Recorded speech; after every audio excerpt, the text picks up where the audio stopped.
എൻ്റെ പേര് റഹിമാൻ ഷെരീഫ് എന്നാണ്. ഞാൻ ചെയ്തിരുന്ന തുടക്കം റൈസ് മില്ലായിരുന്നു. അത് ഒരു 80-85 ആയപ്പോൾ അത് നിർത്തിയിട്ട് സോമില്ലും കോട്ടൺ മില്ല് അതൊക്കെ തുടങ്ങി. ലിഫ്റ്റ് ഞങ്ങൾ 2-3 ഭാഗത്ത് പോയി നോക്കി. ലിഫ്റ്റ് നമുക്ക് അത് അത്യാവശ്യമാണെന്ന് തോന്നി. ഞങ്ങൾക്കൊക്കെ പ്രായം ചെന്ന് വരുമല്ലേ. ഇനി ഇവിടെ നിന്ന് അങ്ങോട്ട് നമ്മൾ എത്ര ഇരിക്കുന്നോ അത്രയും സമയത്തിന് പിന്നെ സ്റ്റെപ്പ് കയറിപ്പോകാൻ സാധിച്ചെന്ന് വരില്ല. അങ്ങനെയാണ് മദ്രാസിൽ അവരുടെ കോൺടാക്ട് ചെയ്തതും ഈ പണി തുടങ്ങിയത്. സർവീസ് കുഴപ്പമില്ല, അതാണ് ഇപ്പോൾ പറഞ്ഞത്. ഞങ്ങൾക്ക് വിളിച്ചു കഴിഞ്ഞാൽ എന്തെങ്കിലും തരണമെങ്കിൽ സർവീസ് അവരുടെ സമയത്തിന് വരും. അവർ ഡിസൈൻ ഞങ്ങൾ ഇതന്നെ അഭിപ്രായപ്പെട്ടത് ഇങ്ങനെ വേണം തന്നെയാണ് ഞങ്ങൾ ഉദ്ദേശിച്ചത്. അപ്പോൾ അതുപോലെ തന്നെ അവർ ചെയ്തു തന്നു. വലിയ കുഴപ്പമില്ലാത്തതാണ്, ആർക്ക് വേണമെങ്കിൽ അങ്ങനെ ഉപയോഗിക്കാം. പലരും ഒന്ന് ചോദിക്കാറുണ്ട്.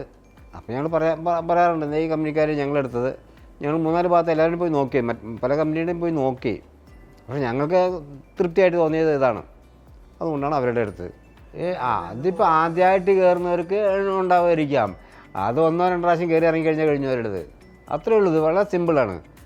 ഇപ്പോൾ 2-3 പ്രാവശ്യം കയറി വന്നു കഴിഞ്ഞാൽ അവർ തന്നെ പറയും ഹാപ്പിയായി, കുഴപ്പമില്ല, ധാരാളം ഉപയോഗിക്കാമെന്ന്. ഇല്ലല്ല, അതെ, സ്വിച്ച് ഇട്ടാൽ നമ്മൾ കയറി ഇരുന്ന് സ്വിച്ച് ഇട്ട് കഴിഞ്ഞാൽ സാധനം വെള്ളത്തിന് അത് കഴിഞ്ഞാൽ അത് വളരെ സിമ്പിളാണ്. തീർച്ചയായിട്ടും